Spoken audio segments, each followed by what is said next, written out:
My name is Tanya Curry, and this is this week's Acumen Media report. The report is entitled Vote Nota, the Ultimate Essay Clapback. After a 2-week hiatus, the Acumen Media report is back. This is going to be another rant, so before I even begin, I want to tell you that the seawater in Sodwana Bay is so calm that we are now calling it Lake Sodwana. I got into the middle of an eel brawl at about 22 meters under, but after cussing through my regulator, yes, you can hear them on video, I discovered that even Amorays have a bad day. So that was cool, and it makes me feel a little better that most of these reports are rants. Raised from the bottom of the ocean, I was thrown into an electioneering hot pot, and when I opened my eyes, I guess it's time to open up that can of worms. Brace yourselves. Most years we produce an election study, and I'm personally over the DA, the EFF, and the ANC, so I've raised the number of parties to 10 so that we can see how prevalent they are in the media and what their messaging is, both positive or negative. The question I was asking myself was this: if we don't vote for the top three, ANC, DA, EFF, and voted Nota, none of those above, thereby giving our vote to one of the smaller parties, what sort of impact would that make on the conversation and, in turn, our country? The short answer is we won't vote Nota. And that, my friends, after 2 decades of democracy, is a tragedy. Do you want to know why we will not vote for a smaller party? Because they have no media voice, just like they probably don't have a political one. If you line up the arguably largest 10 political parties in SA and you mute the big three, you're left with Nota and nothing. No press at all. I checked the data again. It couldn't be right. It is elections 2021, and surely by now the smaller parties are woke enough to know that most of us are social media users. And to be honest, some of the parties had less than 100 mentions in the past month. That's pathetic. They're not even trying. Almost 60% of the conversation focused on the ANC, 25% belongs to the DA and EFF combined, and the balance of about 15% is what you and I are panning for gold. I don't like our chances. A word to the politicians of the smaller parties. PR is not that hard, especially in this climate. Everyone hates the big three, which means that you are walking into a media market which is ripe for some leadership and change. Let me define change. I don't mean mudslinging and futile court cases, just change.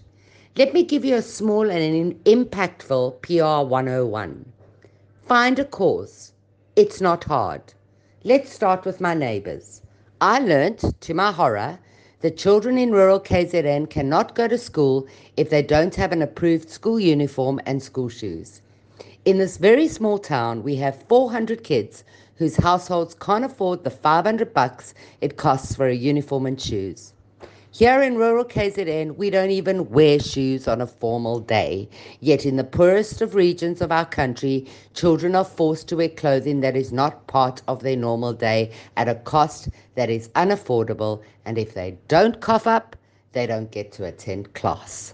What a complete joke. I digress though. Back to that small political party and the 101. Take $140,000 and clothe an entire set of impoverished kids so that they can learn. That is a human right. Then call the media houses and put out a couple of tweets.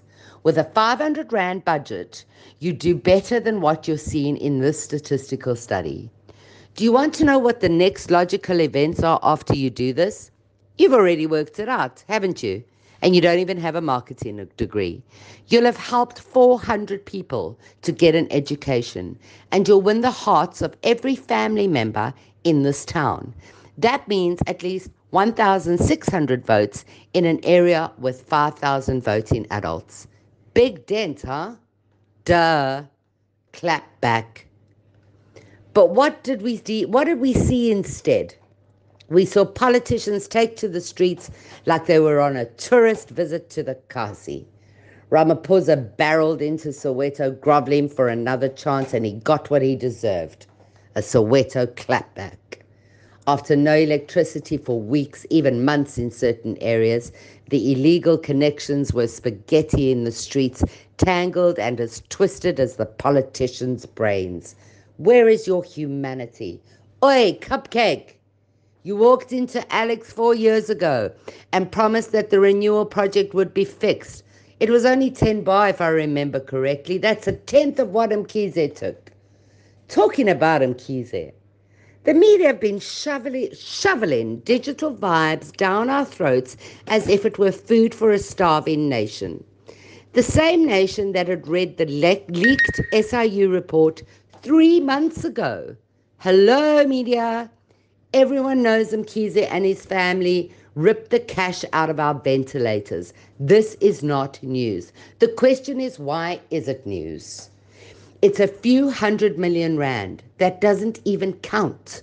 What happened to the billions that were torched by ACE? What happened to the $500 billion that delivered 20 food parcels to the entire KZN province under Zikalala? Do you think that we're buying this digital vomit? Not for a second. All we are witnessing is the ANC anthem, riddled with corruption, like the bullets that tore into their very own councillors' bodies without a thought for justice. I must admit it gets more brazen day after day. This week, Paul Mashatile showed us the ANC has leveled up by handing out the Madibas for votes instead of T-shirts and KFC. This is the very same individual who probably has no desire to go to his office because there's no point staying in the office manned by unpaid staff, is there? The irony that the very symbol of Mandela is being traded for integrity makes me nauseous. The EFF promised to do what they do best, which is tear down statues, annex Mama Winnie's name, and build pretty buildings. Their message this week, outside of the manifesto: Paul Kruger must fall. I yawned like a petulant teenager. Tear down those statues if they bother you so much, y'all. Stop making such a fuss of it. We are hungry, you greedy red wolves in lions' clothing. The DA did exactly what they do so very well, slinging mud like some trailer park prefects. Did you know that this week the courts entertained the DA case concerning irregular expenditure on Zuma's and Nkandla? They can't be serious. The place, Nkandla, is in dire need of renovation after decades of wear and tear, just like the rest of South Africa. And the DA are still paying for courts. Clothe some kids and stop chasing headlines. The IFP are too scared to put Buthelezzi's face on any branding because, well, he is 93.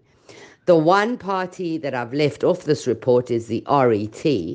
Did they release their manifesto yet? I guess they're still playing ping pong in the ANC halls of so-called democratic appointments, the same place where fistfights are the order of the day and where very quietly Zuma has slipped back into that not-so-opulent Nkandla where the nation's bay for justice was crushed by the weight of the foundation of that building. I had the pleasure of having a few good friends over for dinner. These friends are younger than me. Okay, they're a lot younger than me. Okay, yes, they could have been my kids. Okay, they're the youth of our country. They're the 20-somethings. They're studying and carving their careers into a path of success. They're the upcoming leaders and captains of our industry. So here we sat, 4 young adults, me and my ma. I asked if they'd registered to vote. The answer was no. But they got excited when I started talking about choosing someone other than the big 3. They asked for a breakdown of what their options were so that next time around they would register and actually make a mark in a square that so many have shed blood for. I was delighted at my newfound voters, so I set about summarizing their options with a large chunk of cynicism harvested from my decades of reading headlines. Here is what my summary was. The ANC, well, you know about them, don't you? Clapback. They all agreed. They had their time and they were stealing far too much. The DA, clapback. We all agreed that they were racist and stuck in the 1800s. The EFF, clapback. We all agreed they were far too angry to produce anything constructive and flip-flopped in their political narrative like someone wearing sandals in the sand. Who else, they asked. There's Herman Mashaba and Action SA, I said. They said they'd seen a couple of green ads from Action SA, so I was impressed. They agreed that there was a clear set of messaging, and they quite liked that. But when I told them that Mashaba had some small Inyana skeletons during his time as mayor in GP, and that he had quite a big problem with our neighbours coming to work in SA, their enthusiasm dropped. I pressed on. There's always Musi Mayamani and the One Party. Clapback. Wasn't he the one from the DA, they asked? Yep, just like Herman the German, but he left because he had a big fight with Gogozilla. They rolled their eyes. Clapback. Too weak. I thought this conversation was getting depressing, so I started to inject some humour. There's a patriotic alliance that should be called the Patriarchal Alliance. And when they asked me why, I told them the leader was Gayton Mackenzie, self-confessed and proud gangster. Their eyes widened. Time to change direction. There is also the Good Party. I had to think hard. Was there still a Good Party? My new recruits had never heard of them. So I explained that they were started by Auntie Pat DeLille, who also had a spat with Zilla. Noticing a trend yet? I am, but that's my job. DeLille joined Ramaphosa and after the last election, but now has assured us she still works for the Good Party. At this point, I thought I'd lost them because their eyes were glazing over. I dug deep. There's the IFP, the one we associate almost completely with Buthelezi. Their eyes lit up and so did mine. But it hurt me as much as it hurt them to tell them that he is 93 and if his party made the race, he would be 96 or 97 once the term would be complete. It is at this point that they looked at my mom. We all agreed she's a good, wonderful soul, but running a political party at 74 is probably a stretch. So none of us were sure how the Honourable Chief would handle that task. I have a very soft spot though. He's the only leader with a bit of decorum, or decorum as some may say. The IFP, however, chose not to put his name on the billboards, probably for obvious reasons, but they put up a name we hadn't heard of, Velenkosini Tlabisa, and the social media stood up and called him a stooge. Clapback essay. I was no longer smiling. Who was left? The Freedom Front Plus? I had to explain that they were borderline AWB. They didn't know what that meant, but I pointed to one of my friends and said, let's put it this way, you wouldn't be welcome. He immediately understood what I meant, and we moved on, because racism is so 2010. By this point, they were beginning to lose hope, and so was I. I said, the ACDP isn't bad. They asked me what the acronym stood for, and I said, African Christian Democratic Party. And with that, all four of them were out. I'm Muslim, so I can't vote for Kenneth, but I like him a lot. A little voice in my head tells me he may not be a man of great courage, though. And in this job, courage is mandatory. Perhaps we can test that courage factor and get him to bring in some interfaithness into his party. Clap back. Anyone else, they asked and looked at me hopefully. I said, there's the PAC, the Pan-African Congress. So they asked who led the PAC, and it's a fair question, isn't it? If you're going to vote for a party, you should probably have a leader. Turns out I couldn't answer them because neither can the PAC. Clap back, essay. I'd almost forgotten. There's COPE.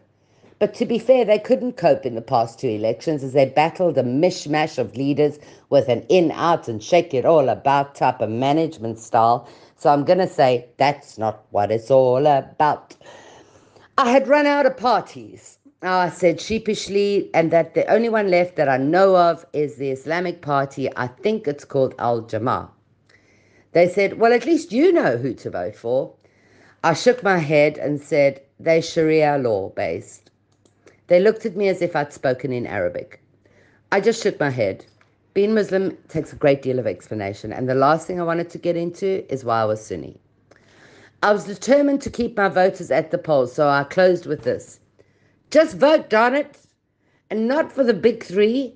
It really doesn't matter who you put your mark at, but it really matters that you vote, because it's time for a South African clapback.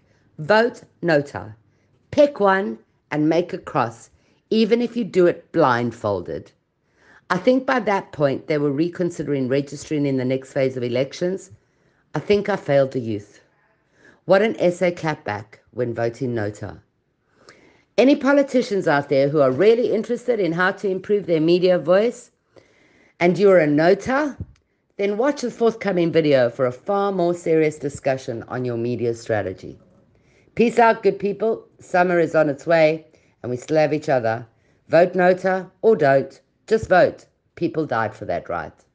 I'm Tonya Curry, and this is this week's Acumen Media Report.